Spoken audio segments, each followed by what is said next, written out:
lizards, no aliens, no nonsense. This is Reality Bites. Wake up!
On the 12th of December 2014.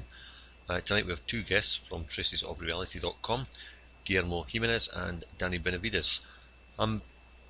Guillermo, I want to start off firstly by saying that this kind of stuff is never reported in the mainstream media in the UK or Europe to any degree whatsoever.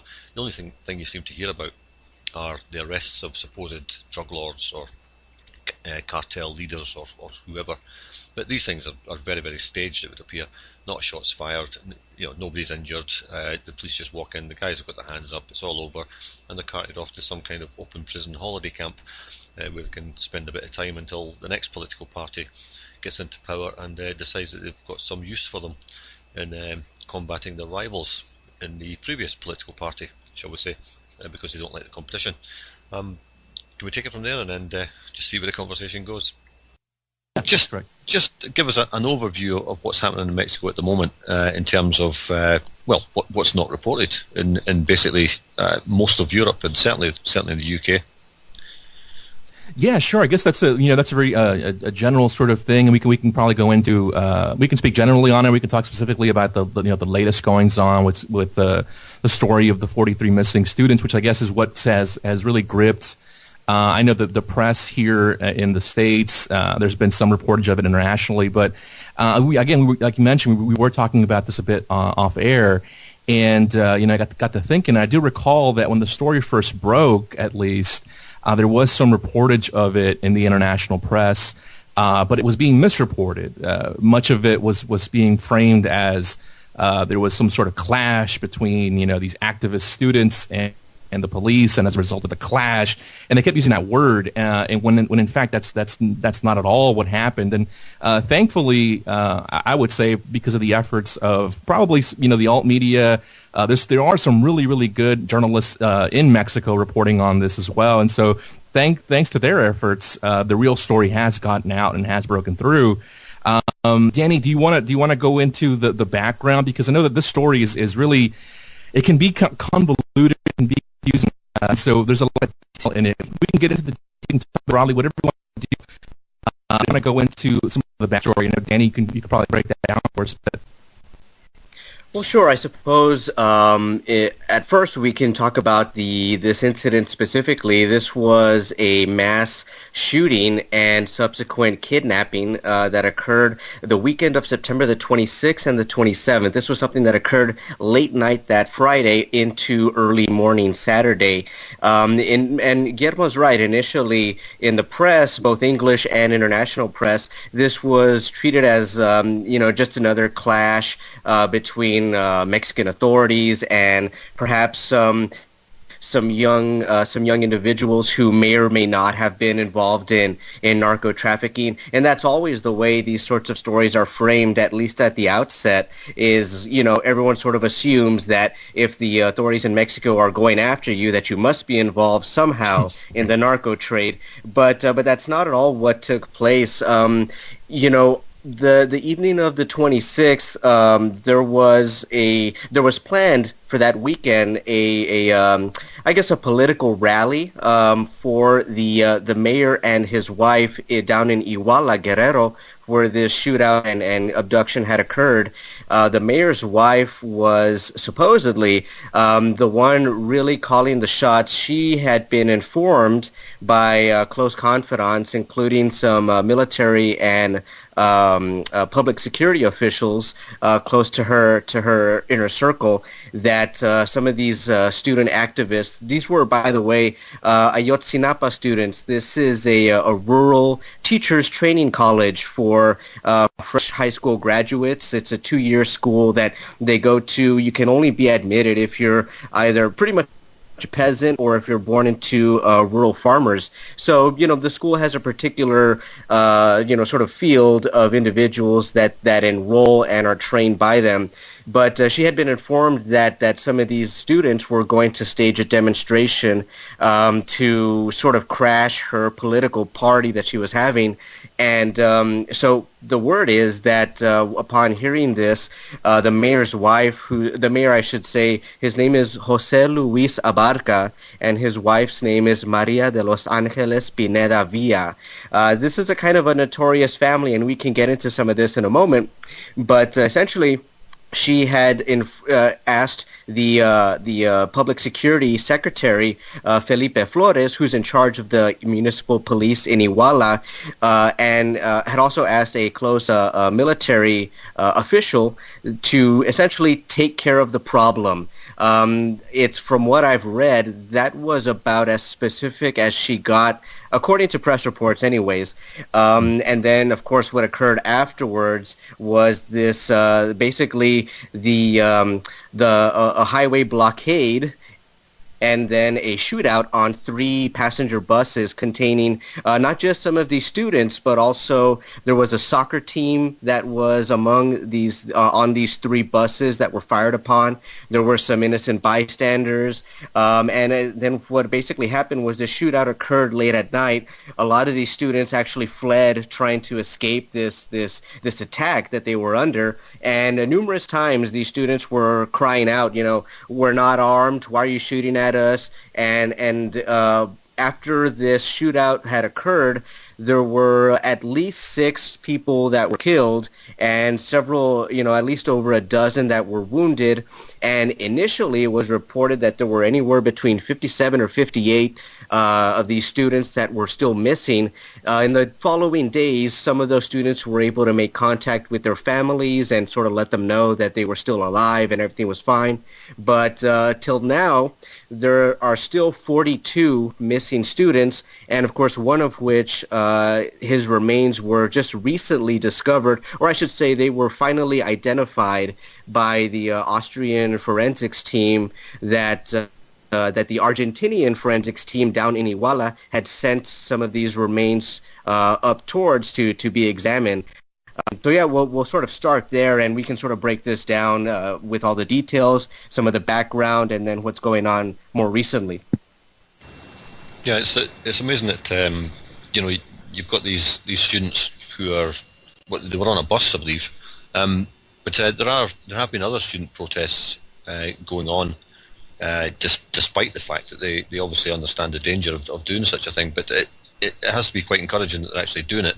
But I mean, getting back to this case and the mass graves, I think in your last podcast you believed that many of these students could possibly be dead already. Yeah, it's very unlikely at this point, given that it's been so long. It's been well over 2 months now. It's highly unlikely that any of these students would still be alive. Considering that, just to kind of backtrack and make it very, very clear, we're talking about 43 individuals who were forcibly disappeared by the Mexican government, or at least the local government there in Iguala, who's very close. I mean, they're very tight with the ruling party in Mexico, very tight with the president Enrique Peña Nieto. They're constantly. If you look at their photos on social media, they're constantly, they're tweeting like selfies with the guy and stuff like this. So just to give you an idea of how close these guys are with the ruling party in Mexico. But nevertheless, so the point here is just to emphasize that these were students who were attacked, taken away, kidnapped, and haven't been heard from since. It's been well over 2 months, and so they're likely dead. There's really no reason for the government to be holding them, hostage for any reason or anything like this. So my feeling on this is that they're very, very likely to have been killed. It's unclear, however, how that happened. The narrative that the Mexican government is putting forth to this point does not quite add up. Danny mentioned an important detail just now as far as this latest development in the story of Alexander Mora, one of the students, one of the original 43 disappeared, who has now been identified. The way it was identified was a little dubious, or I should say very dubious, actually. The Argentinian team that he mentioned, actually, it's out in the field helping the Mexican authorities do this work. They even put out a statement. They said in the press that they were not witness to those remains being found. In other words, when they got to the site, the San Juan River, that the bag containing that student's remains was already there, was already opened. Presumably the Mexican police, federal police, were the ones who had it, found it, allegedly at that site. And that's important because that's the narrative that the Attorney General has been pushing, that they were killed by a cartel, they were dumped in this grave down by this river, it's not, that's unclear. And at this point that has not been confirmed. And, that, like I said, that team from Argentina has made it clear that they were not able to confirm that independently. But we do know that those remains do indeed match the identity of one of those students. So that much is certain, that student has been confirmed to be dead. And so just one thing quickly, though, that I wanted to mention that Danny opened with, that I wanted to, as a really good point, that much of the way this sort of news is framed in Mexico, and I would argue everywhere. But here specifically, we're talking about a country that's been ravaged by the drug war, of course. And so whenever there's something like this that happens, as you mentioned, if there's a massacre, if there's a mass grave that's been found, if there's a shooting, if there's a home invasion, whatever it might be, it's always immediately, the blame is assigned immediately to the narcos, the cartels, the victims, who were killed. Well, obviously they must have been involved with the drug trade. Otherwise, why would they have been killed? They must have been bad people after all.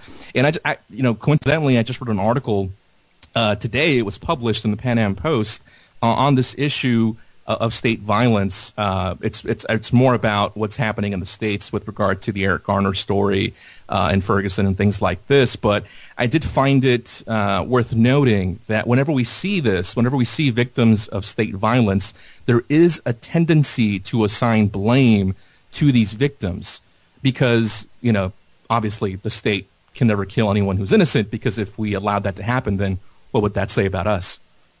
Well, coincidentally, I was talking to Aaron Franz yesterday on this issue, and he was talking about racism within the truth movement, and I'd mentioned to him that I was reporting, well, I was kind of commenting this over the last couple of weeks and saying that they're always trying to blame the victim. You know, he deserved it because he was selling cigarettes on the street corner that weren't taxed, that kind of way, or, you know, this guy was involved in shoplifting or something, so he deserved to be shot 6 times. Right. You know, it's taking it away from the whole police brutality angle and making it about, you know, any kind of minor criminal offence. They're going to blow it up out of all proportion to blame the victim for being shot, basically, and again twisting it to make it all about race. You know. Yeah, it's easier to swallow that way. Yeah, it makes it more palatable for the public. Absolutely. Well, it gets a lot of the public on the side of the racist argument, if you like, and diverts attention away from the police brutality totally. When that's the issue, It's nothing to do. It doesn't matter if the guy's a murderer. You know, if he's got his hands up and he's willing to give himself up, then you don't shoot him. It's quite simple. That everybody's allowed due process. But getting back to this case with the mayor and his wife, and just what you were saying there, they are.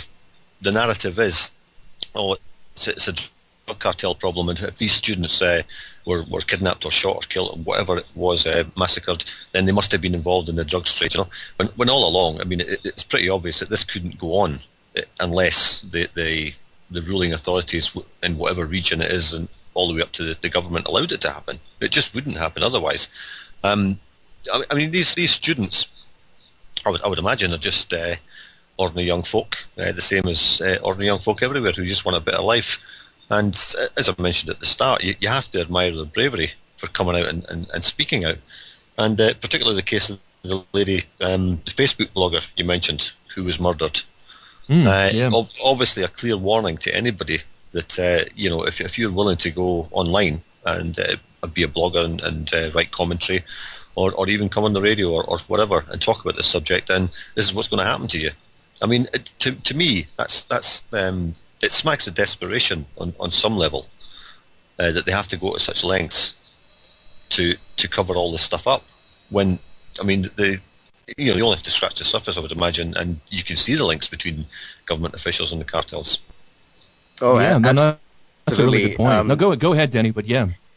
I did want to mention a couple of things since we've brought up sort of the notion of the motive. Why were these students targeted by? And of course, even the Mexican government's official story, when the Attorney General Jesus Murillo Caram came out on October the 17th, I believe, to give his press conference and detailing some of the details, I guess, of what actually occurred that evening, or at least what the Mexican government is proposing had occurred that evening. They've now sort of admitted that these students were basically innocent. You know, the municipal police were initially the ones involved in that shootout on those 3 buses that these students had commandeered, and then of course the subsequent kidnapping of the 43 students. They were all taken in about 8 or 9 municipal police cruisers. And then what occurred afterwards is still sort of unknown. According to the Mexican government and Murillo Caram's press statements, these students, after being abducted by municipal police, were then supposedly handed over to this drug gang that operates down in Guerrero, where this occurred, known as Guerreros Unidos, or United Warriors. This cartel, this gang, actually has some pretty interesting connections to the mayor and his wife, and it's sort of this particular story helps to shed a little bit of light on how this sort of impunity and corruption is allowed to foster south of the border. And, you know, a couple of things that are worth mentioning is initially there was believed that these students were targeted, like I mentioned, because of supposedly they were going to stage a protest and rain on the mayor's wife's political rally that she was having. But she was supposed to succeed the mayor, by the way, just to throw that in there. Like she's supposed to succeed her husband as mayor, so she's throwing a big old party for herself. And oh no, here come these students to my city. They must be coming to disrupt this party. Let's teach them a lesson, is what she said. But sorry to jump in, but I wanted to throw that in there. Yeah, what a coincidence! Yeah. And what was actually occurring, you know, some of the students that were not abducted, that survived this ordeal, came out after the fact to explain that in fact they had not planned any sort of protest on Maria de Los Angeles' little political event. And in fact, they were in Iguala and the surrounding area collecting donations for another demonstration. In fact, they were planning on holding a demonstration on October the 2nd, which would have commemorated a similar student massacre that occurred near the same location. This was a massacre that occurred in 1968 in Tlatelolco, which is another community close by Iguala, and then of course this sort of all helps to highlight the fact that what's really the threat in the eyes of the Mexican government, I believe, and this goes for local, state, and federal government, is that the big danger to them is not narco traffickers or any of that kind of stuff. It's activists. I still firmly believe that that's the main reason that these Ayotzinapa students, these normalistas, as they're also referred to, this is why they were targeted, why they were shot at, and then abducted. And then, of course, we should also mention, Danny. Yeah, go ahead. We should also mention just real quick that this wasn't the first time that these students from the school had been targeted by police, had been harassed by police. It's been an ongoing thing. And I guess we should also point out that this isn't an isolated incident either. You mentioned this happened on the anniversary of a 1979 massacre, but recent history shows that this is something that happens somewhat routinely in this country. Maybe not on this scale, but police killing with impunity happens rather routinely. And in fact, something else you mentioned, Danny, that I wanted just to go back to real quick, because you mentioned that the narrative that the Mexican government is pushing out is that they were handed over, that the police handed these guys over to the cartel, which is misleading, because they're one and the same. The police in Iguala and the Guerreros Unidos cartel are one in the same. And this story, this whole event, really makes it really clear. It's the most vivid example of the complete merger of the narco cartels and the Mexican state. It is one in the same. You cannot distinguish the two at this point, and this story really shows that. Well, governments, I think, just my opinion, all around the Western world, if you like, have to be complicit in the drugs trade. Otherwise, it wouldn't happen. It just wouldn't happen. I've said before on air, anybody who believes that opium gets from Afghanistan to America on the backs of donkeys is an idiot. And the same goes for drugs coming in from Mexico to America. It doesn't go by Volkswagen Beetles and stuff like that and donkeys. It's shipped in vast quantities, and the same goes from Afghanistan right across Europe, across America. The only people that could do such a thing are the military and fully complicit with the government. That's the only people that can do it.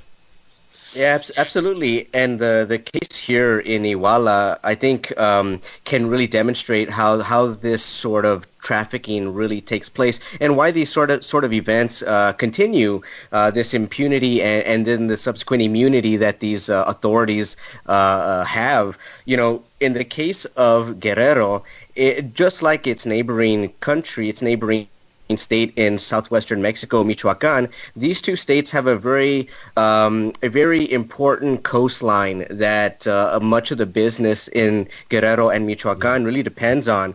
And in the case of this drug gang or cartel, the Guerreros Unidos, they took advantage of the coastline on Guerrero and the airport in Acapulco in order to traffic in Colombian cocaine, which they'd been doing since the early 2000s. This Guerreros Unidos cartel or drug gang, it shows a little bit of how the I suppose we could call it the narco chessboard is kind of changing in Mexico, where before there was more monolithic groups like the Sinaloa cartel, and they're so vast and they have all this influence and power. But nowadays, this is kind of changing so that it's a lot more smaller drug gangs and cartels that operate sort of semi-autonomously, and they sort of have this logistical network that they enter into with other allies in the narco trade.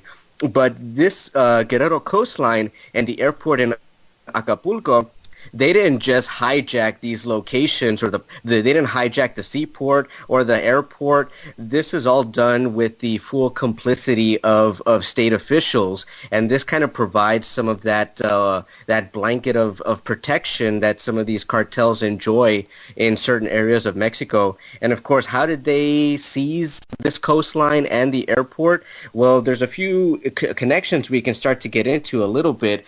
Number one, the Acapulco airport there's a few things here. The governor of Guerrero, Angel Aguirre, he's cousins of another guy named Victor Hugo Aguirre Garzol, who's the founder of another small drug gang known as the Cartel Independiente de Acapulco, which is basically independent cartel.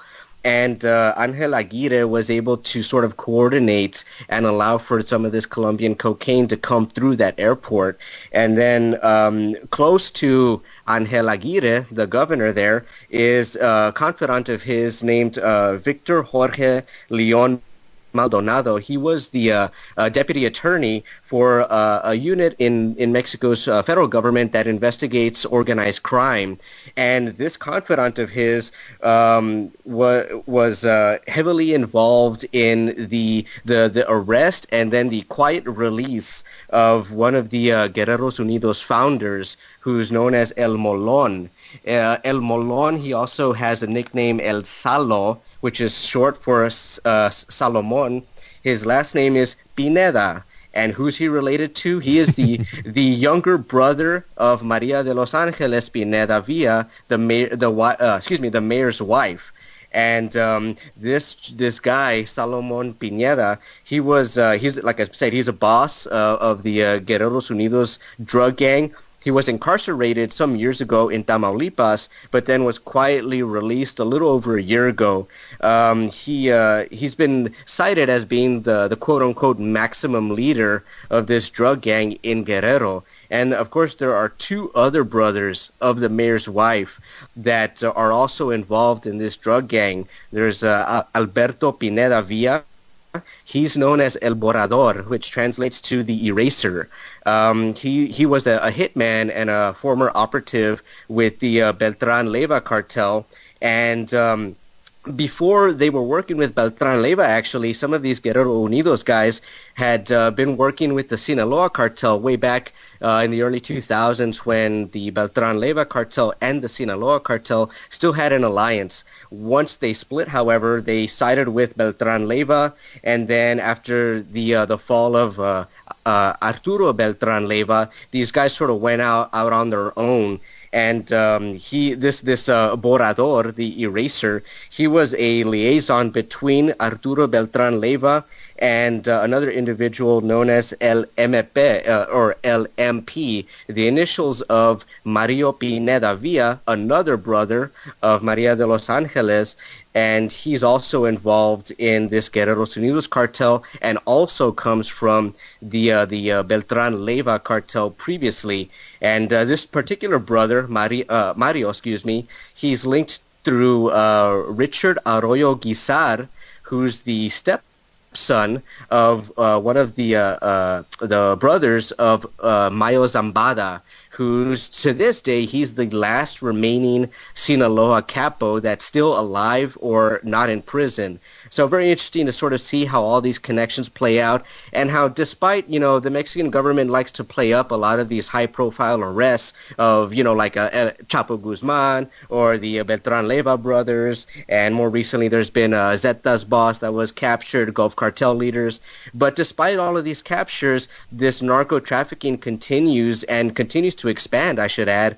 And it just shows that I think in a lot of ways these high-profile arrests are just for demonstration. This is just for display purposes only. And meanwhile, behind the headlines, underneath all of this, the narco-trafficking continues thanks to the complicity of the Mexican government in all aspects, local, state, federal. And I think we can go a little bit more into some of these details to sort of undercut the Mexican government's official narrative of what occurred to these Ayotzinapa students. Yeah, well, you mentioned in your last pod about the these so-called arrests of these drug leaders and stuff, where there's barely a shot fired and they're all just walking off with their hands up, and right, they get sent to a nice cushy prison or somewhere else, maybe some resort somewhere off the coast of Mexico, where they can just live out their time for a little while until the next government comes in and requires them to do another job for them. You're not kidding, man. That's exactly. I mean, that's exactly what happened to El Chapo the first time, or the first and second time he was arrested.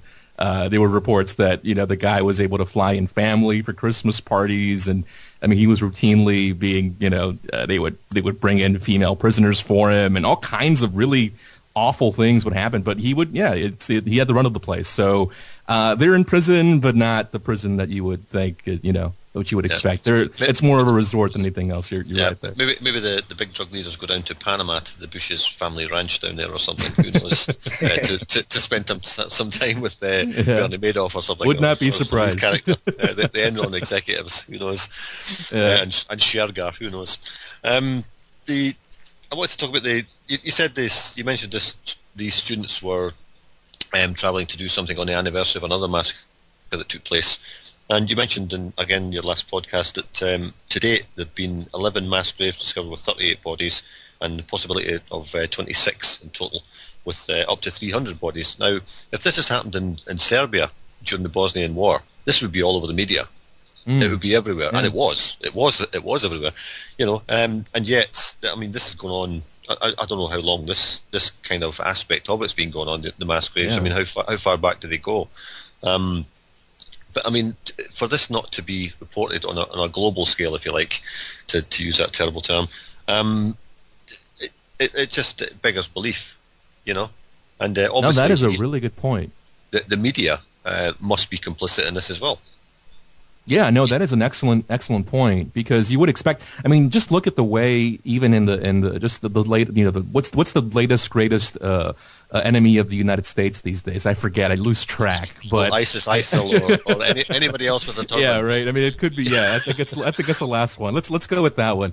But yeah, I mean, look at that and how that's hyped up in the media. The way the government makes it a point to make sure that they get their talking points out, and the media repeats them ad nauseum, of course, and the way that's really hammered through.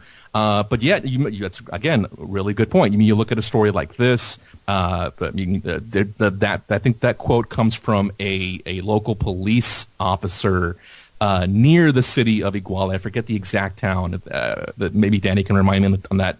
But it was near the area.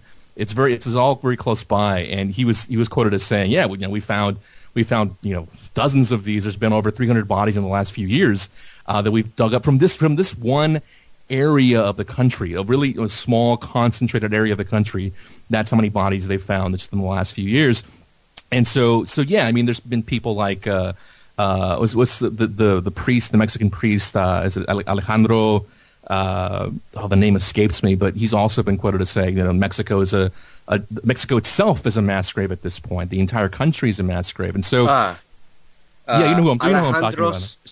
Solalinde. So there you go. That's who I'm talking about. And so, when you consider the extent of all this for a good many years, and yet you don't really hear about it as often as you'd expect in the international press and the American press, because it's not to their benefit, of course. Mexico is a client state of the United States, after all, and the complicity of the Mexican government in the Mexican drug war is reflective of the United States government's complicity in the Mexican and U.S. drug war, of course, because, again, Mexico does what the United States government tells them to do, the government, and that is, and we've seen so much, that we can go into some of the other details of this, but we've seen examples of U.S. military, Marines, intelligence going into Mexico, and according to the government, they put out statements saying they weren't even aware. The U.S. government just decided to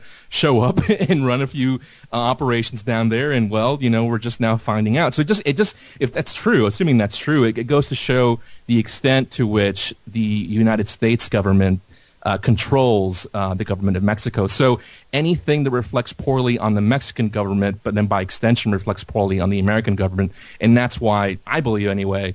You're not going to see these stories reported the way they ought to be in the American press. Danny, do you want to offer your opinion on that? Yeah, and especially given among several other, I guess, supposed campaign promises from Enrique Peña Nieto, the Mexican president, he's supposed to be seen as some kind of a reformer. And among the reforms that he's most actively pursuing is this sort of, business reform. He's out kind of pimping Mexico to try to get foreign investment into the country. But all the while, you've got all these massacres, mass graves, the usual narco violence that occurs south of the border. And it's Peña Nieto tried so hard and continues to try so hard, even up until this day, to distance himself from the kind of policies that his predecessor, Felipe Calderón, was so notorious for, basically sicking Mexican military and Mexican police death squads, if you want to call them that, on various, they would basically hunt down anybody, and then, like we mentioned earlier, they would just try to get away with massacring people by claiming, oh, these were narco traffickers, they're involved with some gang, they were kidnapping people, and Peña Nieto was trying to put up. No, sorry, man. I just wanted to mention that quick stat. I forget the exact number, but it's something crazy, like over 90% of the homicides in Mexico are they're never really investigated. I was going to say solved, but let alone solved. They're never even investigated. So they can very easily just say, oh, yeah, that guy we shot up and killed last night, yeah, he was a narco. Oh, okay. And everyone just sort of, accepts it because, absolutely. But anyway, sorry. I was going to ask, I mean, we're talking about, the possibility of there being 26 mass graves with up to 300 bodies or more. I mean, obviously these are the children of people. I mean, the Mexican people themselves, I mean, is it like are all like Argentina under Pinochet, where people are going out with pictures of their children and saying, what happened to my son or daughter, or is there that kind of thing going on? Absolutely. There has been, yeah. There's been again, another name that I wish I would have readily available to me. He's a famous Mexican poet who had he toured the country. It was a caravan of peace, I think it was called, and his son was a victim of the state. You got it. Yeah, that's I'll have to look this up. Cecilia. There you go. There you go, Javier Cecilia. And so he's been one of the more prominent, more active activists in recent years that's been covered in international media. That he's been traveling the country and even parts of the southern United States. He's come through South Texas a bit, talking about this stuff. So there have been some brave individuals stepping forward to do this. I don't think it's not, in my opinion, it's not as many as there ought to be, and that's got a lot to do with the chilling effect that you mentioned earlier, Neil. We've mentioned in the last podcast also the blogger that was viciously killed, and the narcos tweeted a picture of her corpse on her own Twitter account as a message.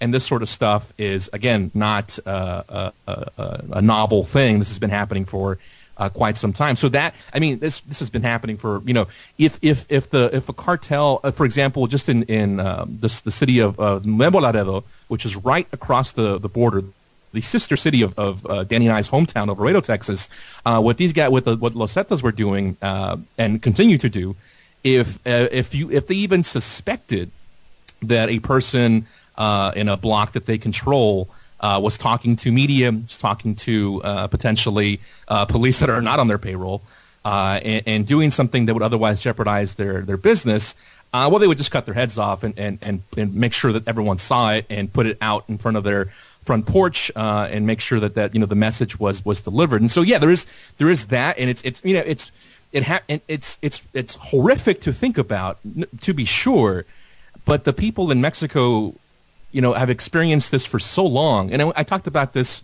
on an episode, in an interview with the journalist Joan Grillo.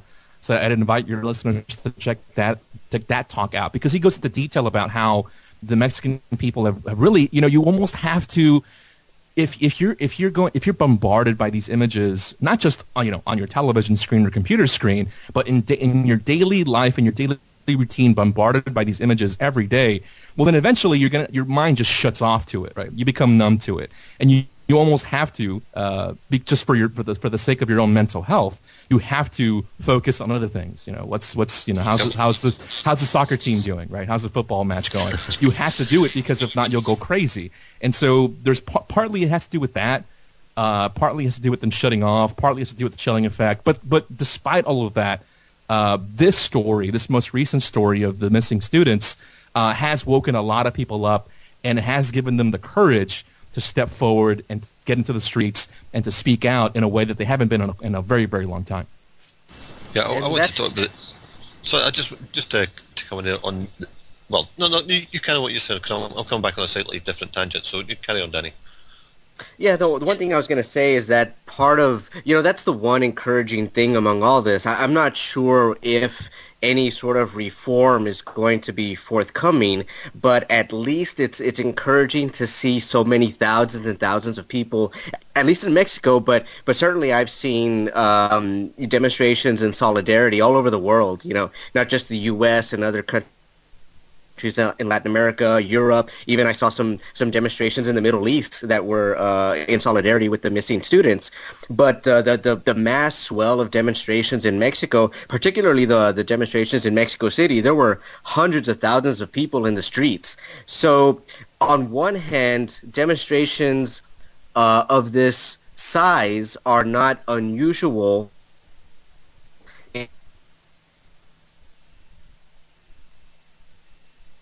I think we might have lost Danny there.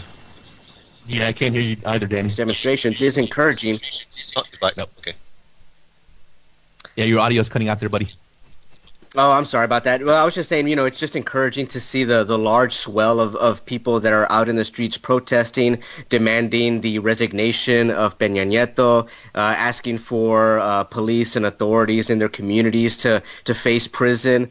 So, I don't know what will come of this, but at least the people are, for lack of a better word, they're waking up.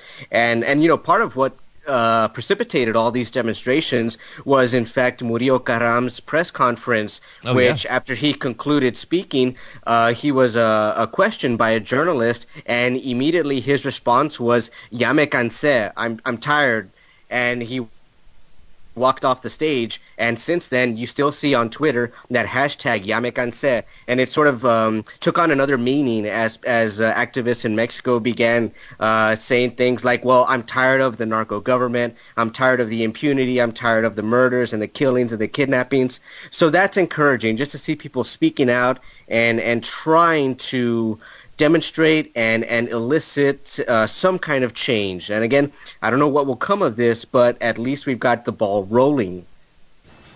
Just sticking on that point, I wanted to go into the kind of nature of the killings and the psychology behind it. But in terms of that, is there anybody who's going to be brave enough, who's not corrupt, who's going to stand up and for election, for want of a better word? I'm not sure if proper elections actually happen in Mexico, but is there going to be anybody brave enough to do it? I mean, they'll just be taken out, surely, but I don't know. Yeah, the last person who tried was taken out, in fact. Well, maybe it needs to be somebody.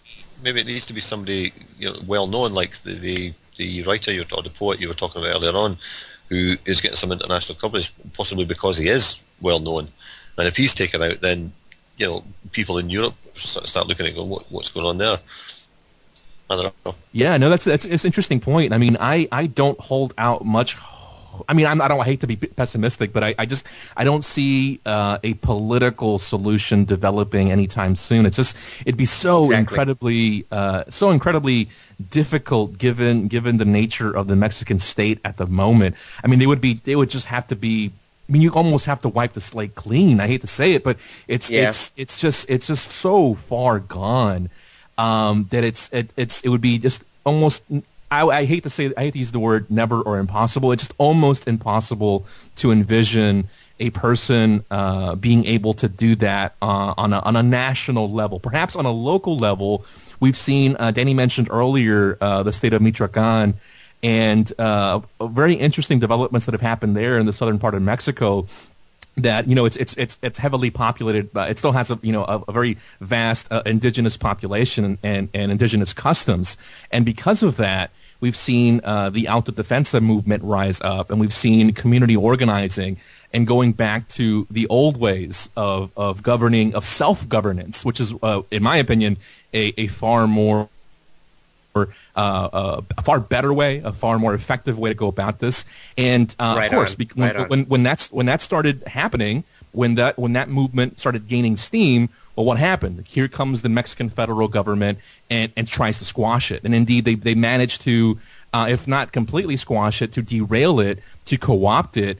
And Yes. we saw Dr. Mireles, who was when you were talking about who could be this one guy, right? The name that came instantly to mind was Dr. Mireles, the leader of the Michoacan Autodefensa group, the largest autodefensa group, and that would be the one individual that I can picture being, that I can think of even that would be, this guy's true blue. That I know of. I've seen nothing to indicate that this man is corrupted or would even be corruptible, and that's the only person I can think of that could possibly run. I would imagine maybe, I don't even think he would like to do that, but I would imagine maybe on a local level, certainly not on a national level. But anyway, that's my 2 cents. Yeah, that's a good point. I do want to interject real quick. Jose Mireles, the autodefensa. Now, he himself has sort of cast aside the title of leader of the Autodefensas, but in a way he's been put into that position because of, he's a very well-spoken man, well-respected in his community. He's a professional.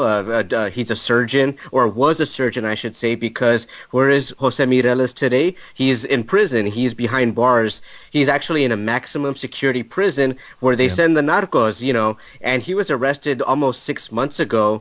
And just like another Autodefensas movement leader, Nestora Salgado, she was part of another Autodefensas, a self-defense movement, not in Michoacan, but in Guerrero.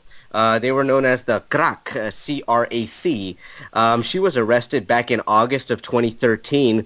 And these two individuals show or make very evident the fact that in Mexico, the biggest threat that they face, as far as the federal government's concerned, is these damn rabble-rousers, these activists and community leaders that are forming these self-defense groups. Because, in states like Michoacan and Guerrero and other states that are now experiencing their own self-defense groups forming, they've long been distrustful of local authorities, and they don't really hold out much hope that federal police or the Mexican military are going to come riding in on white horses and save the day. So they've been doing their own activism. They've been conducting their own, they do, kind of social services, and in certain cases, in the case of the missing students, some of the still existing autodefensas groups in Guerrero have been assisting in the locating and the excavation of some of these mass graves that have been discovered. So without the help of these kinds of groups, the Mexican authorities, the official authorities, I should say, are basically helpless. They either don't want to take any action, or they just drag their feet in order to help sort of cover up their own crimes and or at least the crimes they're complicit in. Well, I guess in terms of what Guillermo was saying, the only people that can actually wipe the slate clean would be the military, and I'm sure they're well corrupted and bought and paid for as well. Or this would have been sorted out a long time ago, I'd imagine. But getting back to the nature of the killings, it was you were talking about in your last podcast about this, that some of these victims have been skinned, their pictures shown on Facebook and tweeted out and all the rest of it. It's almost. I read a lot about Aztecs when I was younger, and I went to Mexico, went to the sites, did all that stuff. I flew into Cancun actually, and I spent one day there because I intended just going off to the jungle and stuff and go to some of the local towns, which I did. I walked from one side of Cancun to the other, which took about 5 minutes, 10 minutes, and the difference was just, you might as well put a wall up. You saw the poverty on one side, and then you went into this luxury mansion kind of thing. Yeah. And there didn't seem to be anything in the middle. But in terms of the killing, it's almost like these people are trying to tap into the psyche of like the ancient Aztecs and stuff like that, with the nature of the killings. I mean, is that deliberate? I mean, it seems potentially a bit. It's interesting you mentioned that, because I had a conversation about this specifically. Danny and I both did, actually, with a friend of ours, a former DEA agent, actually, Mr. Sale Castillo, who you may have heard of. He was one of the original Iran-Contra whistleblowers, served in the DEA for 12 years, and he's a native of South Texas. Is how we know him, and I've talked to him several times. And he has a very interesting take on this also. I asked him that very same question, actually, because of the nature of these massacres, of these killings. And, he told me that part of it is that sort of Aztec heritage or lineage in a way, sort of manifesting itself. But also, I think more importantly, the beheadings themselves, something like, what I mentioned earlier. Obviously, beheadings are nothing new. This you can go back to mid ages and sticking a head on a pike in front of the castle, to warn your enemies this was going to happen to you. That's nothing new. But the manner in which this is happening, just look at what's going on with ISIS. We mentioned that earlier, and their beheading videos. You can trace this back. There's a very clear connection between what's happening now in the Middle East with so-called radical jihadis, and look at what's going on with the cartels. You can trace this back to at least Vietnam and the Phoenix program, and these same tactics that were first initiated in Vietnam. These counterterrorism, counterterrorism, counterinsurgency tactics, the death squads. That's where this stuff comes from the CIA's Phoenix program in Vietnam, and then that was exported into Latin America, and from there it went on to Iraq, the Iraqi death squads, and what's going on with. It's the same thing. It's the same thread, and the common thread is the U.S. government's intervention and the CIA's influence. Well, again, yeah. You talk about these pictures being posted on social media. Now, some people have posted fairly innocuous things on Facebook and stuff like that and been banned, and yet these things are allowed to go ahead. ISIS beheadings, all the rest of it are on Facebook, they're on YouTube. Facebook and YouTube are as part of the media, if you like, are complicit in this as well, because they're spreading the fear. They're making sure that people get the message, basically, that this is going to happen to you if you speak out. Yeah, no, that's a good point, man. I've actually have had my own sort of internal dialogue about this in the past regarding these images, and I think Danny and I have talked about this previously also. I don't know if it was on air or not, but I know we've talked about it, about the sort of whether or not images like the one that was posted of that blogger, for example, or the video of James Foley or whatever, any of this stuff that we see from any of these outfits, whether they have any journalistic value, whether they deserve to be seen to see the reality of what is happening, or are the media playing into their hands? Are they just, like I said, feeding into that same propaganda? I don't remember again, Danny, if we had this conversation on air or not, but I know we've had it. Yeah, we did talk about this on one of the podcasts, I believe. There's one aspect of this that I was wondering about, because in the UK, we see a lot of police brutality videos and all that posted to YouTube. Yeah. But the fact of being posted to YouTube means that you can't use them in the court because they're in the public domain and they would influence the jury. Are we seeing something similar with this? Is that part of that as well? Once these things are in the public sphere, they can't be used as evidence. That's a good point. I honestly could not speak to that as far as the legalities of it, if they can or cannot be used in evidence. I'm really not sure. But what I could add, yeah, you basically committed sub judice by putting it into the public sphere, which negates its validity as evidence, more or less. Yeah, okay, that's a good point. Because the jury's obviously the jury's not supposed to read the media, right. But they've already seen it. Right, you sort of muddy the jury pool. Right, exactly. Yeah, what I find interesting though is about the way these images are disseminated through the media. Is again, we talked about this earlier a bit. The chilling effect, the normalization aspect of it, the fact that you become numb to it after a while. With the police brutality videos specifically, I know I've done more than one, at least a few podcasts on that issue where I've raised this to people, because I'm also conflicted about that. Because on the one hand, I am absolutely in favor of videotaping police encounters. I think that can be a very valuable thing. I think often if you pull out your camera phone, the police officer will behave differently with you. Might do things that would, you might not do things you would otherwise do if the camera was off. And so that's a very valuable tool. And sometimes that the video evidence could be used to help you. Should that go to trial or something?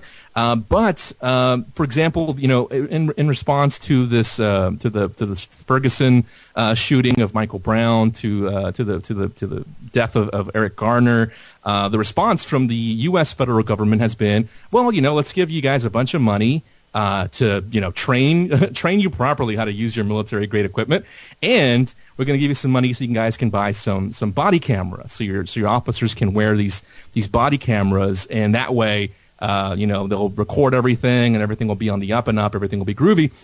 When in fact cameras in the hands of the police, in my opinion, only further the state's surveillance apparatus. That video footage, you can be sure, is not going to be used in your defense. It's only going to be used to prosecute you, and any sort of civilizing effect it's going to have on the police will wear off over time when they're not held accountable, as they never are. So well, that's exactly the same as what happened in Luton, where a young black guy was killed in police custody, and they went for this big push towards police wearing body cameras. Exactly the same scenario. It's for our benefit, but they can switch them on and off when they want to. Exactly. Yeah. So they're not to our benefit, obviously, and as you say, they're just part of the surveillance strategy. We've got 4 or 5 minutes left. I mean, is there anything positive going to come out of this? I mean, do you see a day when just ordinary Mexican people will say we've had enough of this and rise up and get rid of these creeps? What do you think, Danny? That's a tough question. This is not something that's going to occur anytime in the near future. One quick thing is that, curiously, the Mexican government has also implemented a similar sort of a police reform, sort of a plan here. And in fact, I believe the United States recently sent about $10 million in foreign aid to Mexico to help them retrain their police forces. And of course, where does this money end up? It either ends up in the narco trade itself, or it'll just be expropriated by high-level government officials, as it always has been. And then interestingly enough, we mentioned a little bit earlier about the way the United States intervenes militarily in Mexico. And of course, recently there was that recent Wall Street Journal article about U.S. Marshals, FBI, DEA, among other agencies, actually taking part in raids in Mexico in Mexican military uniform with credentials and weapons of Mexican military. So very interesting to see how deep this really goes. And, because of all of this, I think at some point there will be a snapback, I guess. And this is really the only thing I hold out hope for, is that the people in Mexico en masse will either demonstrate to engage in some kind of a change in government, maybe some kind of realignment of the way the Mexican government is structured.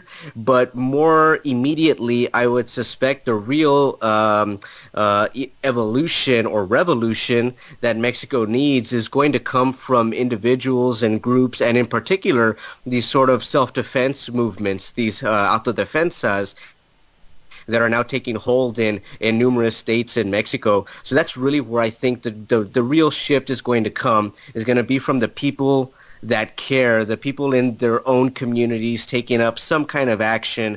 And the more of this there is, then the more likely it is that this will have some effect on Mexico's state governments and the federal government. But of course, I'm not going to hold my breath for anything, but I think autodefensas is really where it's at, as far as, because, this is what occurred in Michoacan. For a couple of years, the autodefensas were having some pretty significant gains on some of the cartels operating in Michoacan, such as La Familia Michoacana, the Caballeros Templarios.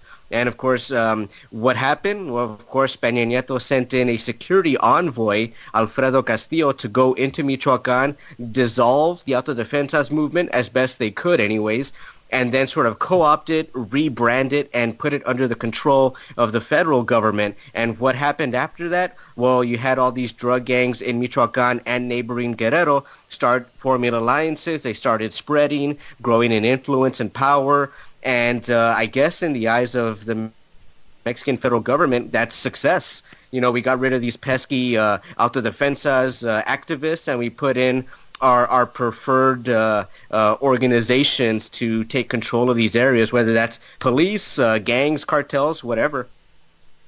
And it's all because of the money, very lucrative business. That's a good point, man. I think what I would add to that just briefly is that, first of all, I would agree that I think you're right the first time, Danny. I think what's needed is an evolution rather than a revolution. That's an evolution of the mind, first and foremost, and that of the mindset. And we see that happening on different levels. I am encouraged. I'm hopeful that the mass demonstrations that we've seen will lead to something positive. But I think that you're right about the autodefensa movement. I think that's more likely to have a more long-lasting positive effect should that revive itself in a way and be allowed or have the people rather allow it to flourish and not have it co-opted as it's been.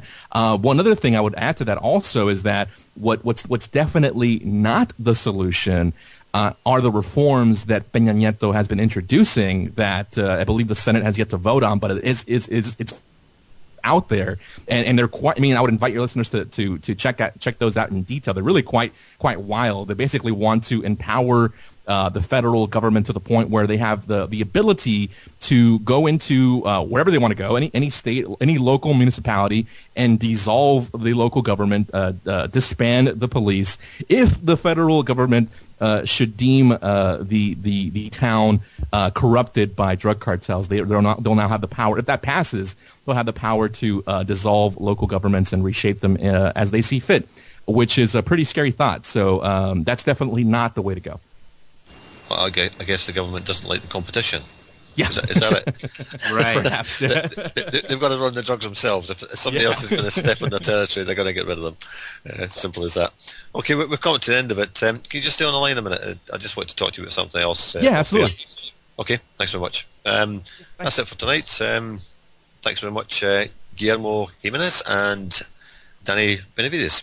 And hopefully we'll have you back on sometime in the near future.